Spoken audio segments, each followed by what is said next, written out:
Bonsoir à tous, c'est les 19h. Voici les titres d'autres journaux. Le chef de l'État malien, Ban Dao, est arrivé cet après-midi à Alger dans le cadre d'une visite de travail d'amitié. Il a été accueilli à son arrivée à l'aéroport international Houari Boumediene par le Premier ministre Abdelaziz Jarrad. Les images dans ce journal.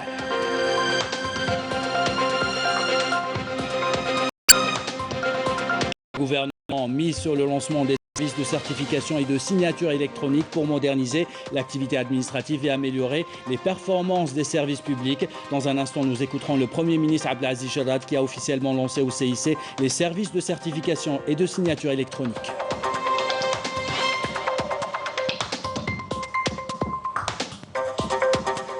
À la veille de la journée nationale des personnes handicapées, nous verrons les difficultés rencontrées par une famille pour scolariser un enfant handicapé moteur. Que dit la loi? Comment obliger les établissements scolaires à accepter les personnes qui souffrent de handicap?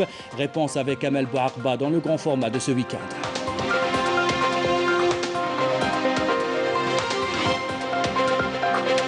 Enfin, nous vous emmenons à Ain Taïa à la fin de ce journal pour une initiation au kitesurf et au paddle proposée par l'association Wind2Go, une association qui a le vent en poupe et qui souhaite démocratiser les sports nautiques. De belles images à découvrir à la fin de ce journal. Voilà pour les titres, bienvenue à tous. Tout d'abord, le chef d'État malien Ban Dao est arrivé cet après-midi à Alger dans le cadre d'une visite de travail et d'amitié. Il a été accueilli à son arrivée à l'aéroport international Houari Boumediene par le Premier ministre Abdelaziz Jarrad, le ministre des Affaires étrangères Sabri Boukadoum et le ministre de l'Intérieur, des collectivités locales et de l'aménagement du territoire Kamel Beljoud.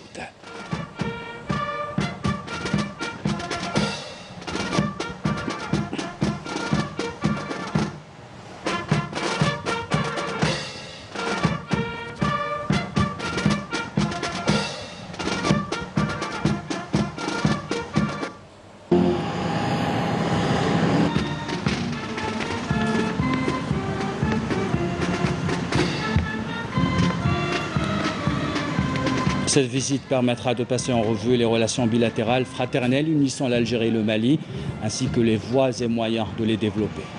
Le président de la République Abdelmajid Tebboune et le chef d'État malien auront également l'occasion de faire le point sur la mise en œuvre de l'accord de paix et de réconciliation nationale issu du processus d'Alger.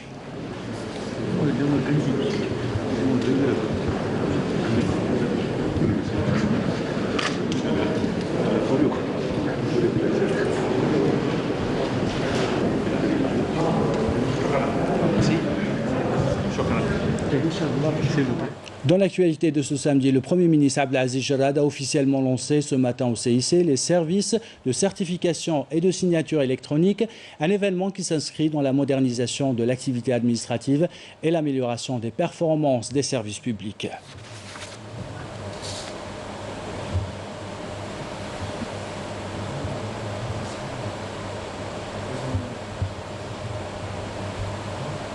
La numérisation, un objectif pour le gouvernement selon le Premier ministre Abdelaziz Jarrad et un engagement du président de la République Abdelmajid Tebboune pour améliorer le climat des affaires en Algérie. On écoute le Premier ministre. لقد تعهد السيد رئيس الجمهورية بإحداث تغيير شامل. Le président de la République s'est engagé à opérer un changement global et concret qui permettra de donner un nouveau départ à notre pays. Et je réaffirme à cette occasion la ferme volonté du gouvernement à réaliser cet objectif dans tous les domaines. Et ce que nous faisons aujourd'hui entre donc dans ce cadre eu égard au rôle axial de la certification et de la signature électronique dans l'amélioration du climat des affaires. Elles permettront par conséquent d'attirer de nouveaux investissements. L'introduction des services de certification et de signature permettra la généralisation de la numérisation et la création de postes d'emploi parmi les nouveaux métiers de l'innovation.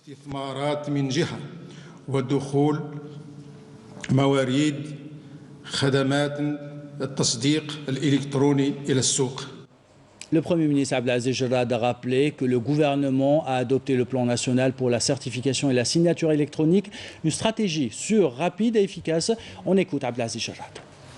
هذه البيئة الأمنية لن تتحقق إلا بوضع أنظمة التصديق والتوقيع الإلكترونيين.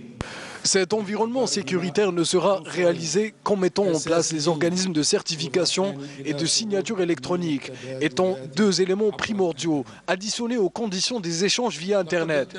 Le gouvernement a adopté un plan national pour la certification et la signature électronique qui vise à réaliser un ensemble d'objectifs, notamment l'augmentation du capital confiance dans les services électroniques gouvernementaux à travers le renforcement de la sécurité des échanges, et ce, grâce à la signature électronique et aux instruments d'authentification. Il s'agit aussi d'assurer la crédibilité et la prise de responsabilité dans le cadre des échanges électroniques et de sauvegarder la confidentialité des données privées, et ce, à travers le cryptage au sein de l'opération de certification électronique. Améliorer aussi l'exercice des institutions publiques, car la signature électronique permettra de réduire les coûts et les déplacements liés à l'impression des documents papier, leur archivage et leur retrait, ce qui nous aidera à mettre fin à la bureaucratie, renforcer la confiance aussi dans la numérisation des échanges commerciaux et faciliter leur flux, car la certification électronique facilitera la préparation des documents électroniques et la généralisation du paiement électronique dans les échanges commerciaux, ce qui à son tour réduira l'usage de l'argent liquide. La mise en place et la gestion des identités numériques se fera par l'autorité de certification électronique et représente une référence contenant toutes les informations, en particulier celles se trouvant sur Internet, ce qui permettra l'utilisation des applications intelligentes des départements ministériels et les autorités et institutions publiques et privées en toute sécurité. الإلكتروني في تيسير إعداد وثائق الإلكترونية وتعميم الدفع الإلكتروني في المبادلات التجارية مما سيقلل من استخدام السيولة النقدية. Pour Abdelaziz Jarrad, il est urgent d'accélérer le processus de numérisation au niveau de tous les départements ministériels, notamment ceux qui ont un lien direct avec le service public et avec l'investissement. On l'écoute. يجدر التذكير أيضا بجهود الحكومة في سبيل بناء اقتصاد المعرفة. Il est nécessaire de rappeler les efforts du gouvernement pour bâtir une économie du savoir et accélérer le processus de la numérisation à travers une panoplie de réalisations, entre autres la mise en place du cadre juridique qui régit les start-up et les projets innovants, et des mesures d'incitation fiscale et parafiscale et les mécanismes de financement adéquats. L'accélération du processus de numérisation au niveau de tous les départements ministériels, notamment ceux qui ont un lien direct avec le service public et l'investissement. Poursuivre le travail sans relâche pour améliorer le climat des affaires et mettre fin à la bureaucratie. Se baser sur la numérisation et le savoir pour édifier notre économie est un choix stratégique pour garantir l'accompagnement du processus de la diversification économique, de même que l'investissement dans tous les domaines possibles à même de nous permettre de sortir de la dépendance aux hydrocarbures. Ceci en comptant sur les micro-entreprises et sur l'économie du savoir et sur les start-up considérées comme le moteur du développement.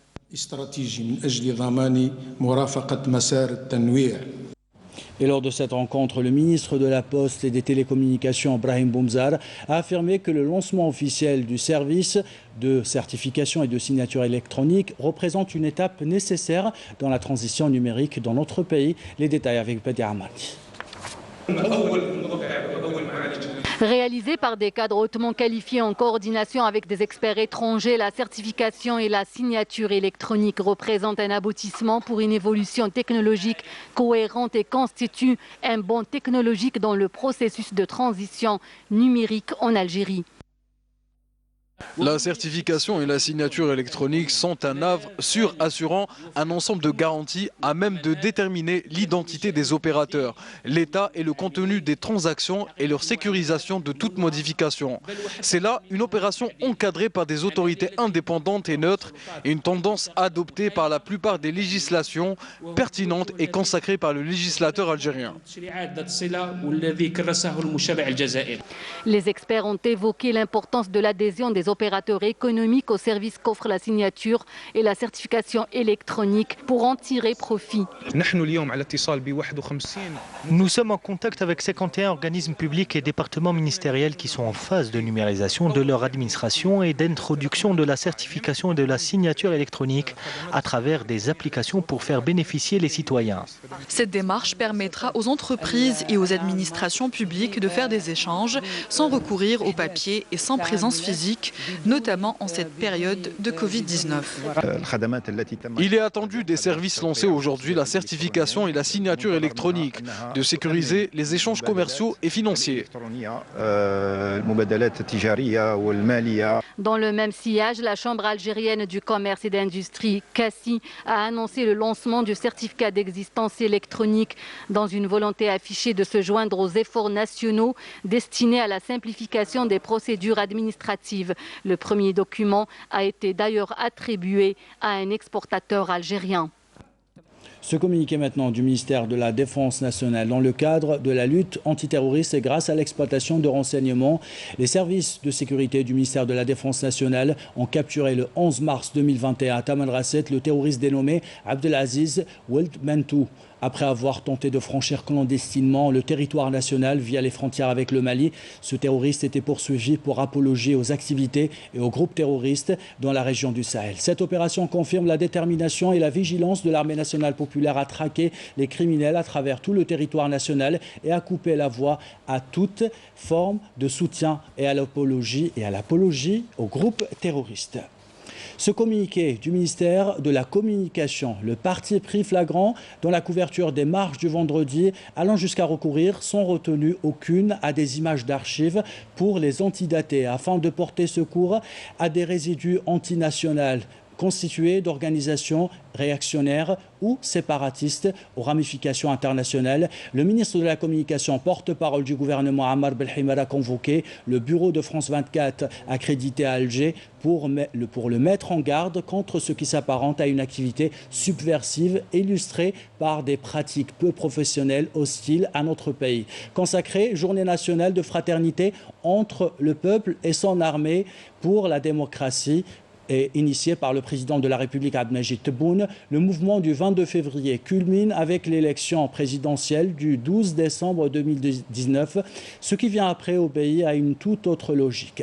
À bien des égards, le matraquage, le montage de France 24 relève de la mauvaise foi, d'un négativisme outrancier et du dénigrement, relève le ministère de la Communication. Ajoutant qu'il est clairement établi aujourd'hui que l'exercice vise à manipuler l'opinion publique et à ternir l'image de l'Algérie au profit d'un pays voisin où un mouvement populaire est en cours depuis des années sans qu'il ne bénéficie de la moindre attention du même média français, et ce malgré les lourdes condamnations prononcées à l'encontre de ses animateurs. La ligne éditoriale est construite sur les slogans hostiles à notre pays, son indépendance, sa souveraineté, ses services de sécurité, son armée nationale populaire. Ce faisant, elle s'efforce de régénérer coûte que coûte ces bouleversements préfabriqués, contre-révolutionnaires, fomentés par des ONG ayant pignon sur rue à Paris et dans d'autres capitales européennes. Le ministère de la Communication précise qu'un dernier avertissement avant retrait définitif de l'accréditation a été adressé à France 24. Une question ce soir, quelle sera la mission des futurs conseillers économiques de notre pays à l'étranger? La Chambre algérienne de commerce et d'industrie a organisé aujourd'hui une rencontre qui a réuni ses conseillers, les opérateurs économiques et les exportateurs. Une rencontre qui intervient après l'installation récemment du Bureau d'information et de promotion des investissements et des exportations. Couverture signée Amel Bouarba. Résolument tournée vers la promotion des exportations hors hydrocarbures, l'Algérie actionne la machine de la diplomatie économique en mobilisant les représentations diplomatiques à l'étranger. Il y a également un programme de formation où nous avons contribué avec le ministère des Affaires étrangères pour former donc nos futurs conseillers économiques, des formations très pointues. Nous allons également les accompagner pour organiser des visites à l'intérieur du pays sur certains sites industriels. Qu'un exportateur, quand il part dans un pays, trouve un interlocuteur, une personne qui puisse l'écouter et prendre en charge les problèmes. Jusqu'à l'heure actuelle, certaines ambassades, ça dépendait donc de la bonne volonté des personnes qui étaient en place. Certains étaient positifs, certains malheureusement ne l'étaient pas. Initiée par l'ACACI en collaboration avec le ministère des Affaires étrangères, cette rencontre a permis aux futurs conseillers économiques d'échanger et d'interagir avec les opérateurs économiques. Une société publique qui exporte le phosphate algérien vers une quinzaine de pays. On exporte 1 400 000 à 1 500 000 par an. La plus grande difficulté, c'est surtout l'information sur les marchés à l'étranger. Ça nous permettra d'avoir des représentants commerciaux et économiques dans d'autres pays à l'étranger qui pourront éventuellement, bien sûr, faire connaître le produit algérien. Dans ce sens, justement, la Société d'ingénierie d'innovation et de la prospective économique est en train d'organiser entre le 6 et le 7 juillet 2021 la première édition du Salon international de l'exportation et de la logistique. Le but de ce salon, c'est justement de lancer le GIE, Maison africaine de l'exportation. Ainsi, pour l'Algérie, l'enjeu aujourd'hui est éminemment économique, avec la nécessité de diversifier l'économie hors hydrocarbures, d'où l'importance de miser sur une diplomatie économique proactive. Et on voici un autre levier économique pour l'économie algérienne, les start-up qui proposent des projets dans plusieurs domaines. La grande finale Thaqafa App s'est déroulée cet après-midi à l'Opéra d'Alger Boualem Boussaïh. Les meilleures start-up dans le domaine de la culture ont été récompensées, et ce en présence de la ministre de la Culture et des Arts Malika Bendouda et du ministre délégué chargé de l'économie, de la connaissance et des start-up Yassine El Mahdi Walid. Nous célébrons demain la journée nationale des personnes handicapées. C'est la thématique que nous abordons dans le grand format de ce week-end. Cette journée est placée cette année sous le thème « L'éducation de l'enfant handicapé ». Mais cet espace est-il vraiment garanti? Théoriquement, oui, c'est un espace garanti, c'est un droit garanti par le ministère de l'Éducation nationale, mais la réalité est tout autre. Notre reporter Amel Bouakba a suivi le quotidien d'une fillette de 13 ans en situation de handicap moteur. Ses parents ont trouvé beaucoup de difficultés pour la scolariser. Reportage. Pour Isra et ses parents, chaque jour est un véritable parcours du combattant. Le calvaire commence ici, en sortant de la maison.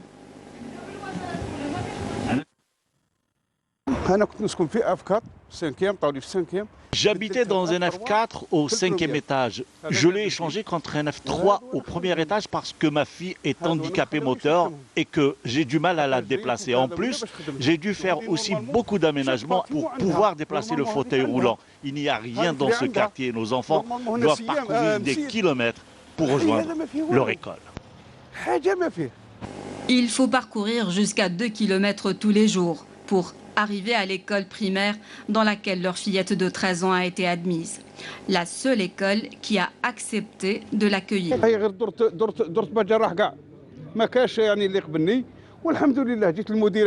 J'ai fait la tournée de Badjarah. C'est la seule école qui a accepté d'accueillir ma fille. Je veux vraiment que ma fille poursuive ses études et je ferai l'impossible pour sa réussite. Je refuse de la laisser à la maison. En tant que handicapée moteur, ma fille est livrée à elle-même. Elle n'a même pas droit à une pension parce qu'il est exigé qu'elle atteigne d'abord l'âge de 18 ans. Je sollicite les pouvoirs publics pour aider ma fille et tous ceux qui sont dans son cas. Elle a besoin de cantine et de transport scolaire, ainsi que de rééducation. De plus, cela fait 6 ans qu'elle devait se faire opérer, mais cela est reporté à chaque fois. Âgée d'à peine 13 ans, Isra porte un énorme poids sur ses frêles épaules. Mais malgré tout ce qu'elle endure, elle veut coûte que coûte poursuivre sa scolarité.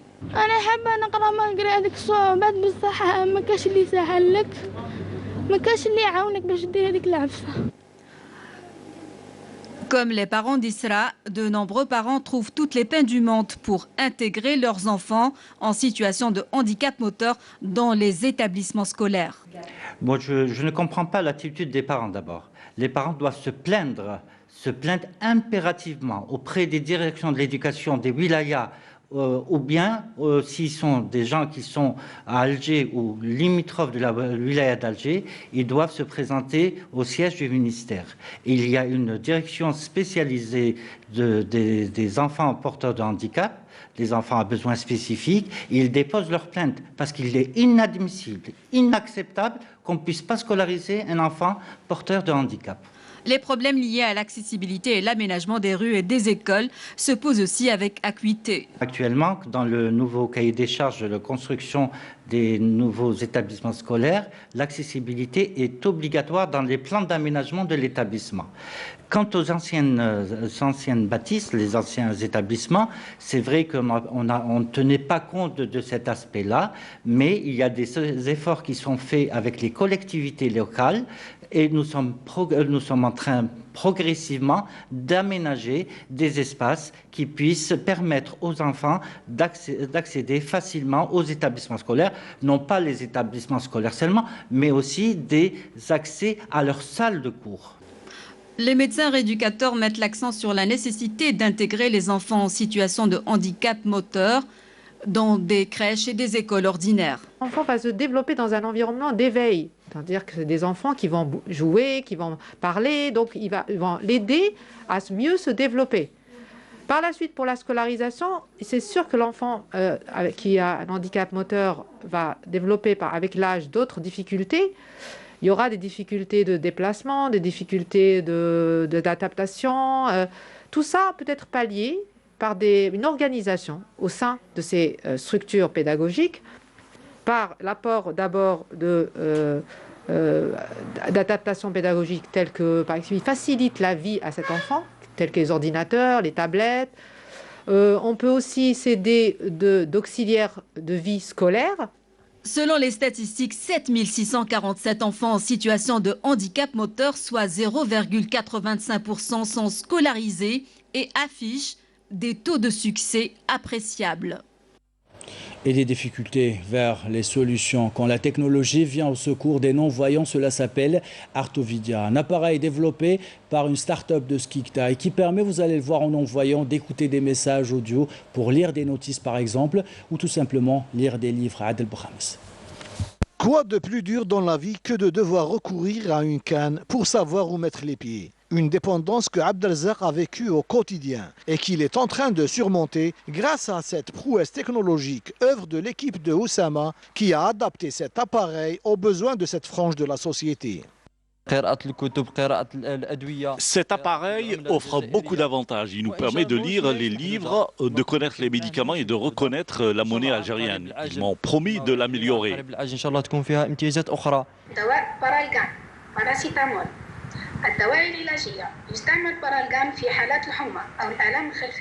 Désormais, la vie de Abdelzak ne sera plus comme avant grâce à Artovedia qui lui transmet en sonore tous les textes qu'il lit, en plus de l'aisance qu'il lui assure lors de ses déplacements.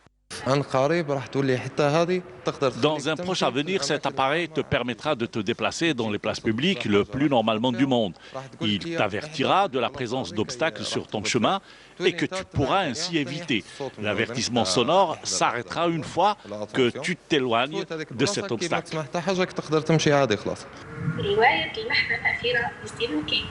Artovedia, un club scientifique de Khenchela qui confirme encore une fois que la matière grise existe en Algérie, pour peu qu'elle soit bien accompagnée. Voilà pour cette solution développée dans la wilaya de Khenchela. On vous donne la parole chaque week-end grâce à la communauté des aides à la veille de la célébration de la journée nationale des personnes handicapées. Nous allons prendre la direction ce soir de l'Italie pour écouter le témoignage d'une personne généreuse, Nordine Amirouche, président de l'association Une Canne pour l'Afrique. Il nous parle de son engagement en faveur des personnes non-voyantes. Regardez. Bonsoir Kamel, bonsoir à tous les Algériens. Je m'appelle Nordine Amirouche, je vis en Italie depuis 40 ans. Je suis président d'une association qui s'appelle Une Canne pour l'Afrique, que j'ai créée il y a 20 ans, qui s'occupe des non-voyants algériens pour leur permettre de devenir indépendants avec du matériel didactique et du matériel sportif. D'où l'idée m'est venue de créer un centre sportif à Ain Tork, de le financer aussi, en espérant que les autorités algériennes me facilitent les démarches. Pour ce qui concerne le confinement, la pandémie ici en Italie, on est toujours confinés. Moi et ma femme, on essaye d'être utile en faisant les courses aux personnes non-voyants et aux personnes âgées. Pour les non-voyants en Algérie, je suis toujours en contact par forum de discussion et par les réseaux sociaux pour rester à côté d'eux et pour pouvoir les aider. L'Algérie me manque beaucoup. J'ai hâte de retrouver toutes les régions en Algérie que j'adore et j'espère bientôt venir en Algérie. Inch'Allah, merci beaucoup à tout le monde. Bon courage et ciao. Et on salue tous nos téléspectateurs en Italie. Retour en Algérie, à vos planches maintenant. On vous propose une initiation dans les sports de glisse qui ont le vent en poupe ces dernières années en Algérie, mais qui reste tout de même assez méconnu du grand public. Kitesurf Paddle, l'association Win2Go a proposé hier une initiation spéciale femmes dans les belles plages de Ain Taïa. Couverture signée Rima Amari. Le stand-up paddle est le sport qui monte depuis Hawaï jusqu'au littoral algérien. Et pour essayer ce sport de glisse original et complet qui vous fait travailler gainage et équilibre, Win2Go propose des sessions d'initiation. Sport complet, tu vois. Donc il va être comme ça, tu vois, debout, au milieu de paddle, et puis il paddle les deux côtés. Comme ça, il travaille tout le corps. Souvent, c'est le kitesurf ou le surf ou le paddle.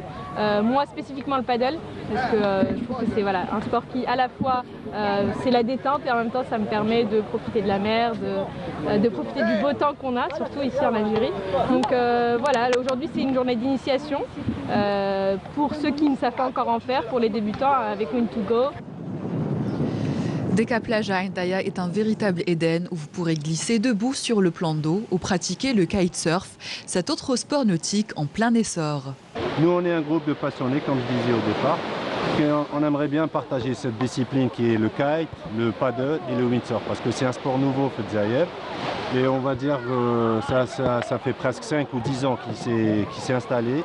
Nous, on essaie de promouvoir ce sport et ramener le maximum de jeunes pour donner initiation et en même temps faire des compétitions par la suite s'il y aura des compétitions Fedzaïev, Inch'Allah, de kitesurf. J'aime beaucoup le kite et j'ai fait aussi la voile. Et maintenant, je veux faire du paddle. Vous aurez peut-être un peu peur les 3 premières minutes en faisant du kitesurf ou du paddle, mais vous prendrez vite confiance et constaterez que finalement, c'est facile et c'est très plaisant. Alors, à vos planches. Et ainsi va l'actualiser. C'est la fin de ce journal. L'équipe de la rédaction qui l'a préparé, l'équipe technique qui l'a réalisé vous remercie de l'avoir suivi. On se quitte avec ces belles images de Ain Taïa, paddle, kitesurf et d'autres sports nautiques. Belle soirée.